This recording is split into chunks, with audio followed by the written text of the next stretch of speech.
L'Office national des examens et concours du supérieur a lancé ses activités d'enrôlement biométrique des candidats au baccalauréat session de 2021 depuis le 12 avril dans le 4e arrondissement de N'Djamena. Le lycée de la Liberté a été le premier établissement à faire enrôler ses élèves. Cette opération d'enrôlement, qui se fait dans 17 centres dans la capitale, concerne un effectif de 37 034 candidats selon la liste publiée par l'ONEX le 6 avril. Après le lycée de la Liberté, ce sont les candidats du lycée d'Amtoukouan et ceux du lycée d'Abena qui se sont fait enrôler avec 14 autres établissements d'enseignement secondaire du 7e arrondissement de N'Djamena.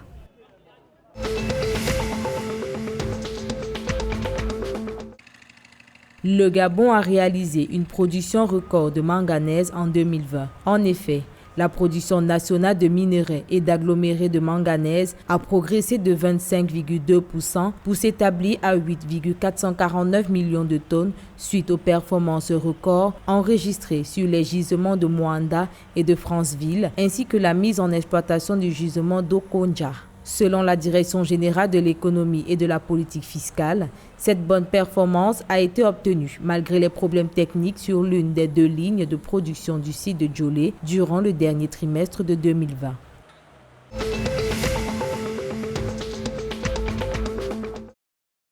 Au Cameroun, la Société de développement du cacao, la SODECAO, se prépare à distribuer aux producteurs du Cameroun une cargaison de 4 millions de plants de cacaoyer à haut rendement. En plus de pouvoir produire 1000 à 2000 kg à l'hectare, ces plants sont, selon la SODECAO, résistants aux attaques des insectes nocifs à la production. La distribution de ces plants devrait permettre de régénérer les plantations vieillissantes ou de créer de nouvelles plantations dans les bassins de production du pays.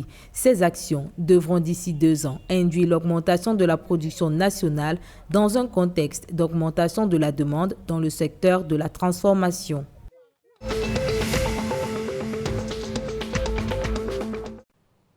En République démocratique du Congo, les recettes publiques ont été mobilisées à hauteur de 2052 milliards de francs congolais, soit 992,7 millions de dollars au premier trimestre 2021, sur une programmation de 2065,1 milliards de francs congolais, soit un taux de réalisation de 99,3% selon la Banque centrale du Congo. Quant aux dépenses, elles ont été effectuées à hauteur de 98,8% par rapport à leur programmation, soit 2042,4 milliards de francs congolais. Comparé au premier trimestre 2020, les dépenses exécutées au cours des 3 premiers mois de cette année sont en augmentation de 14,3%.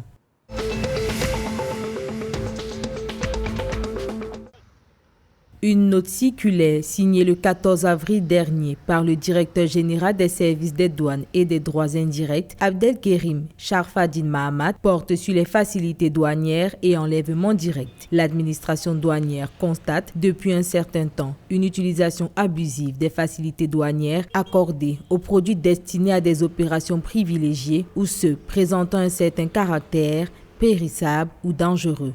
Pourtant, cette pratique abusive ne doit pas servir de prétexte pour retarder la collecte des recettes de l'État au détriment du trésor public. Le délai accordé aux déclarants pour se libérer des droits et taxes afférents aux marchandises enlevées est de 15 jours après l'établissement des bulletins de liquidation.